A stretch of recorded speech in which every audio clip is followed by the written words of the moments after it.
ಮಾಜಿ ಸಚಿವ ಜಮೀರ್ ಅಹಮದ್ ಖಾನ್ ಅವರ ವಿರುದ್ಧ ಆಡಿಯೋ ವಿವಾದ ಕೇಳಿಬಂದಿದ್ರು ಕೂಡ ಕಾಂಗ್ರೆಸ್ ಪಕ್ಷಕ್ಕೆ ಅವರ ಅಗತ್ಯ ಇದೆ ಅಂತ ಸಚಿವ ಜಾರಕಿಹೊಳಿ ಅವರು ಸ್ಪಷ್ಟನೆಯನ್ನ ನೀಡಿದ್ದಾರೆ. ಸುದ್ದಿಗಾರರೊಂದಿಗೆ ಮಾತನಾಡಿದಂತಹ ಅವರು ಒಂದಲ್ಲ ಎರಡು ಆಡಿಯೋ ಬಿಟ್ಟರು ಕೂಡ ನಮಗೆ ಮಾಜಿ ಸಚಿವ ಜಮೀರ್ ಅಹಮದ್ ಖಾನ್ ಅವರ ಅವಶ್ಯಕತೆ ಇದೆ ಅಂತ ಸಚಿವ ಸತೀಶ್ ಜಾರಕಿಹೊಳಿ ಅವರು ಬ್ಯಾಟಿಂಗ್ ಮಾಡಿದ್ದಾರೆ. ಈಗ ಸಚಿವ ಸ್ಥಾನ ತಪ್ಪಿಸೋಕೆ ಉದ್ದೇಶಪೂರ್ವಕವಾಗಿ ಆಡಿಯೋ ಬಿಡುಗಡೆ ಮಾಡಿರುವಂತೆ ಕಾಣ್ತಾ ಇದೆ.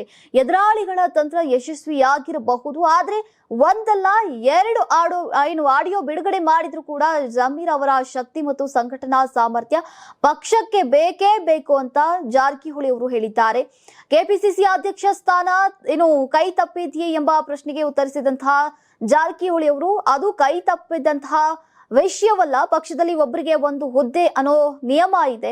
ನನಗೆ ಸಚಿವ ಸ್ಥಾನ ಬೇಕಿತ್ತು, ಆದ್ದರಿಂದ ಕೆಪಿಸಿಸಿ ಅಧ್ಯಕ್ಷ ಹುದ್ದೆ ಕುರಿತು ಈಗ ಹೆಚ್ಚಿನ ಆಸಕ್ತಿಯನ್ನ ತೋರಲಿಲ್ಲ, ಹೀಗಾಗಿ ನಾನು ವಂಚಿತನಾಗಿದ್ದೇನೆ ಅಂತ ಹೇಳುವುದು ಸರಿಯಲ್ಲ ಎಂದಿದ್ದಾರೆ. ಈ ಹುದ್ದೆ ಬಿಕೆ ಹರಿಪ್ರಸಾದ್ ಅವರಿಗೆ ಸಿಕ್ಕಿದೆ, ಅವರು ಜವಾಬ್ದಾರಿಯನ್ನ ಸಮರ್ಥವಾಗಿ ನಿರ್ವಹಿಸುತ್ತಾರೆ ಎಂಬ ವಿಶ್ವಾಸ ಇದೆ. ಒಂದು ಹುದ್ದೆ ನಿಯಮ ಜಾರಿಯಾದ ಸಂದರ್ಭದಲ್ಲಿ ಡಿಕೆ ಶಿವಕುಮಾರ್ ಕೆಪಿಸಿಸಿ ಅಧ್ಯಕ್ಷರಾದರು. ಆ ಸಮಯದಲ್ಲಿ ಅವರನ್ನ ಆ ಹುದ್ದೆಯಿಂದ ಕೆಳಗಿಳಿಸುವುದು ಸೂಕ್ತವಲ್ಲ ಅಂತ ಪಕ್ಷದ ವರಿಷ್ಠರು ನಿರ್ಧರಿಸಿದ್ರು ಅಂತ ಹೇಳಿದ್ದಾರೆ. ಇನ್ನು ಕೊನೆಯ ಹಂತದವರೆಗೂ ಕೂಡ ನನಗೆ ಸಚಿವ ಸ್ಥಾನ ಖಚಿತವಾಗಿರಲಿಲ್ಲ, ಆಗ ಕೆಪಿಸಿಸಿ ಅಧ್ಯಕ್ಷ ಹುದ್ದೆಯ ಬಗ್ಗೆ ಯೋಚಿಸಿದ್ದೆ, ಆದ್ರೆ ಅಂತಿಮವಾಗಿ ಸಚಿವ ಸ್ಥಾನವನ್ನ ಆಯ್ಕೆ ಮಾಡಿಕೊಂಡೆ. ಕೆಪಿಸಿಸಿ ಅಧ್ಯಕ್ಷ ಸ್ಥಾನವು ಈಗ ಮಂತ್ರಿ ಮುಖ್ಯಮಂತ್ರಿ ಹುದ್ದೆಗಿಂತಲೂ ಕೂಡ ಪ್ರಭಾವಶಾಲಿ ಮತ್ತು ಮಹತ್ವದ ಹುದ್ದೆಯಾಗಿದೆ ಅಂತ ಸತೀಶ್ ಜಾರಕಿಹೊಳಿ ಅವರು ಅಭಿಪ್ರಾಯವನ್ನ ಪಟ್ಟಿದ್ದಾರೆ.